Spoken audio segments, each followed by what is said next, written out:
ایک نہ ایک دن تو کوئی فیصلہ کرنا ہوگا، اور اس نسل کی ایمان کی حفاظت کی خاطر، اور اس نسل کی ایمان کی حفاظت کی خاطر جو بھی کرنا ہے اسی نسل کو کرنا ہوگا۔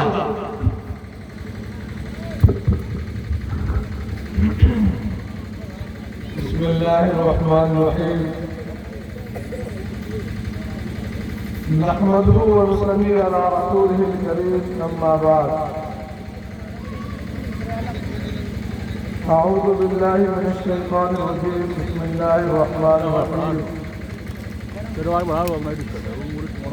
ان الدین عند اللہ الاسلام۔ اسٹیج پر رونق افروز علماء کرام اور قابل قدر تابعین اعزاز، ابھی آپ نے دارالعلوم دیوبند سے تشریف لائے ہوئے ہم سب کے معزز اور محترم حضرت مولانا شاہ عالم صاحب کا بہت ہی تفصیلی خطاب سنا۔ دعا فرمائے اللہ تعالیٰ مولانا کے خطاب کو ہم سب کو سمجھنے کے اور عمل کرنے کی توفیق بخشے۔ مولانا کی شخصیت ایسی شخصیت ہے، ان کا لفظ و لہجہ آپ نے سنا، یہ کیونکہ ان کا اپنا علاقہ ہے، وہ اپنے آپ کو یہی سے باشندہ ہے، اور ہمارے اوپر ان کا حق ہے ڈانٹنے کا، بولنے کا، یہ ان کے دل کی کیفیت تھی۔ ان کی اس کیفیت کو بہت سارے لوگ پسند کرتے ہیں، بہت سارے لوگ ناپسند کرتے ہیں۔ جن کو ناگوار ہوئی ہو، میں ان سے عرض کرنا چاہتا ہوں کہ یہ مولانا نے اپنائیت کی وجہ سے، کہ چونکہ ہمارے ہی درمیان کے ہیں، اگر ہمارے گھر کے افراد میں سے کسی سے غلطی ہوتی ہے تو باپ ڈانٹتا بھی ہے، پیار سے سمجھاتا بھی ہے۔ جب انہیں اس بات کا علم ہوا کہ سدھارتھ نگر کے علاقے میں اس طرح کی بات پیش آئی، اور مولانا کو جب جس صاحب نے اطلاع دی، مولانا نے بتایا کہ ٹھیک ہے انشاءاللہ میں اس کے سلسلے میں مشغول ہوں، بات کرتا ہوں، تم فلاں سے رابطہ کر لو۔ ابھی مولانا نے جن صاحب کو اطلاع کی میں آج سے دوبارہ رابطہ کرتا ہوں یا آپ فلاں سے رابطہ کیجئے، کچھ وقفہ گزرا تھا کہ یہ آڈیو پورے ہندوستان میں پھیل گیا۔ میں اس وقت مولانا کے پاس دیوبند پہنچا تھا، تقریباً 10 جگہ سے مولانا کے پاس وہ آڈیو پہنچا، اور یہ کہا جا رہا تھا مولانا آپ ساری دنیا میں گھومتے ہیں، آپ کے علاقے کا یہ حال ہے۔ مولانا مجھ سے کہہ رہے تھے کہ بتاؤ دیکھو، میں نے ابھی اس بندے کو خبر دی کہ بھائی میں مشغول ہوں، تقریباً 1 بجے کے قریب ان کا آڈیو انہوں نے سنا تھا، اور یہ بتایا کہ کوئی صبح میں ایسے ایسے تم رابطہ کر لو۔ اور صبح ہوتے ہوتے ہندوستان کے کونے کونے سے مولانا کے پاس یہ خبر موصول ہوئی کہ آپ کے علاقے میں ایسا ایسا ہو رہا ہے۔ تو اس لیے مولانا کو بہت تکلیف ہوئی، اور مولانا نے ہر طرف بہت ساری پروگراموں کو ادھر ادھر کر کے مجھ سے کوئی ترتیب بناؤ، میں پہنچتا ہوں۔ ترتیب بن رہی تھی، عید بات کی، لیکن اللہ تعالیٰ مولانا نجیب اللہ صاحب کو بہت بہت جزائے خیر دے، وہ اپنا بچوں کا ایک پروگرام چھوٹا سا طے کیے ہوئے تھے۔ جب میں نے صورتحال ان کے سامنے رکھی تو انہوں نے بڑے ہمت سے، بڑے حوصلے سے کام لیا، کہا نہیں اگر مولانا کی ترتیب بن جائے تو مولانا کو بلایا جائے اور میں انشاءاللہ بڑا پروگرام کرتا ہوں۔ اللہ تعالیٰ ان کے ہمت کو، ان کے حوصلے کو قبول فرمائے، ان کے بلکہ پورے مدرسے کو اور مدرسے کے لوگوں کو جنہوں نے اتنے جلدی اتنا بڑا فیصلہ کیا اور اتنے افراد کو اکٹھا کر دیا، اللہ تعالیٰ ان کی اس خدمت کو قبول فرمائے اور اس جذبے کو قبول فرمائے۔ بہرحال ضرورت اس بات کی ہے کہ ہمارے علاقے کے علماء اس سلسلے میں بیدار ہو۔ اللہ کا شکر ہے مولانا طیب صاحب اور ممکن ہے کہ مولانا ابوالکلام صاحب بھی آئے ہوئے ہوں۔ ابھی مولانا ابوالکلام صاحب نے کچھ دن پہلے شعبہ تحفظ ختم النبوت اشرف العلوم ترکیہ کی نگرانی میں اپنے یہاں ایک تربیتی کیمپ لگایا، اپنے علاقے کے لوگوں کو جوڑا، کچھ علماء کرام پہنچے۔ جو کچھ یہ ارتداد پھیل رہا ہے اس کی سب سے بڑی ذمہ داری ہمارے علماء کی ہے۔ ہمارے علماء سے کچھ نہ کچھ غفلت ہے۔ جیسی ذمہ داری، جس طرح کی ذمہ داری ان کو نبھانا چاہیے نہیں نبھا پا رہے۔ جہاں کے علماء بیدار ہیں اور متحرک ہیں اور اپنے عوام کے درمیان بڑھ بڑھ کر کام کر رہے ہیں، وہاں ان کی طرف سے کوئی شکایت نہیں ہے۔ ابھی جو ہے ایک رپورٹ سامنے آئی، گورکھپور میں چونکہ معلوم ہوا کہ کہیں ایک اس طرح کے شکار ہو چکے ہیں، باضابطہ ان کا ایک ہیڈ کوارٹر بن چکا ہے، تو وہاں ایک شکیلی کو لوگوں نے بلایا اور یہ کہتے کہ بھائی ایک صاحب ہے جو آپ سے بات کرنا چاہتے ہیں، ان کو اگر اطمینان ہو گیا تو تم سے قریب ہو جائیں گے۔ یہ کہہ کے بہت اہتمام سے ایک مجلس منعقد ہوئی اور بات کرنے کے لیے طے ہو کہ فلاں صاحب بات کریں گے۔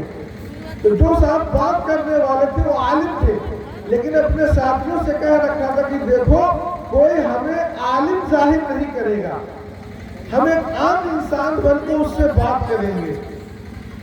جب گفتگو شروع ہوئی، کئی بہت دیر تک بات ہوتی رہی، ایک بات پر وہ اڑا ہوا تھا اور ماننے کے لیے تیار نہیں تھا، اور یہ اپنا اس کو سمجھانے کی کوشش کر رہے تھے۔ جب بھی کوئی لوگ کہیں بات پھنستی، یہ ہوتا کہ چلیے ٹھیک ہے، اس کا حل کیا ہے، کسی سے پوچھ لیا جائے گا، کسی سے پوچھ لیا جائے گا۔ ایک مسئلے میں بہت دیر تک الجھا رہا تو ایک ساتھی نے کہا ارے مولانا چھوڑیے، بیوقوف مانے گا نہیں۔ جیسے ہی اس شکیلی کو معلوم ہوا کہ یہ عالم ہے، فوراً ہی مجلس سے اٹھ کے چلا گیا۔ شکیل ابن حنیف کی طرف سے اپنے لوگوں کو خاص ہدایت دی جاتی ہے، کسی عالم سے کبھی رابطے میں مت آنا۔ سب سے پہلے کسی شکیلی کے اوپر وہ ہاتھ ڈالتے ہیں، کسی سے قریب ہوتے ہیں، تو اس کا سب سے پہلے علماء سے رابطہ کاٹتے ہیں، علماء کے خلاف بدگمان کرتے ہیں۔ آج کے علماء ایسے ہیں ویسے ہیں، علماء کی برائی کر کے علماء سے برزن کر دیتے ہیں۔ جب آدمی علماء سے کٹ جاتا ہے تو پھر اس کو گمراہ کرنا بہت آسان ہو جاتا ہے۔ مولانا نے بہت تفصیل سے اس پر روشنی ڈالی کہ جب ہمارا رابطہ علماء سے کٹ جائے گا تو پھر ہم کامیاب نہیں ہو سکتے، ہم ہدایت پر نہیں رہ سکتے۔ اس لیے جو بھی باطل فرقے ہیں ان کی سب سے پہلی کوشش یہ ہوتی ہے کہ وہ اپنے جس سے رابطہ کرنا، جس کے اوپر محنت کر رہے ہیں، ان کو علماء سے کاٹ دیا جائے۔ تو وہ تو کر رہے ہیں، لیکن ہم علماء کی ذمہ داری یہ ہے کہ ہم ان کو کٹنے نہ دیں۔ ہم اپنے بیانات میں اب وہ وقت نہیں رہا۔ پہلے لوگ کہتے تھے کہ بھائی عقائد پر، قادیانیت پر اور باطل فرقے پر بولنے سے ان فرقے کا پرچار ہوگا، نہیں۔ اب جس تیزی کے ساتھ باطل پھیل رہا ہے اس کا مقابلہ کرنے کے لیے ضروری ہے کہ ہم اپنی ہر نشست میں اس بات کو اتنا بولا، اتنا کہیں کہ کسی شکیلی کی جرات نہ ہو، کسی باطل فرقے کی جرات نہ ہو ہمارے محلے، ہمارے پڑوس میں آنے کی۔ ہمارا بچہ باخبر ہو جائے کہ یہ فتنہ ہے، سنگین فتنہ ہے، اس کو کہیں سے اس طرح کی اطلاع ملے تو فوراً اپنے عالم سے رابطے میں آئے۔ ہم اپنے تمام لوگوں کے بارے میں اس بات کی کوشش کریں کہ کسی بھی بچے کو کہیں سے کوئی بات معلوم ہو، کسی باطل فرقے کی کسی نئی بات کا، تو اس کو قبول کرنے سے پہلے وہ اپنے علماء سے رجوع کرے۔ ان کے اثرات جو ہے، شکیلیوں کے اثرات دو طبقے پر زیادہ ہے۔ سب سے پہلا وہ ان لوگوں کو چنتے ہیں، ان کو دیکھتے ہیں جن کے اندر دین پر چلنے کا جذبہ زیادہ ہو اور علم نہ ہو۔ ایسے نوجوانوں کو چنتے ہیں، ایسے افراد سے دوستی کرتے ہیں جن کے اندر دیکھتے ہیں کہ دین پر چلنے کا جذبہ زیادہ ہے۔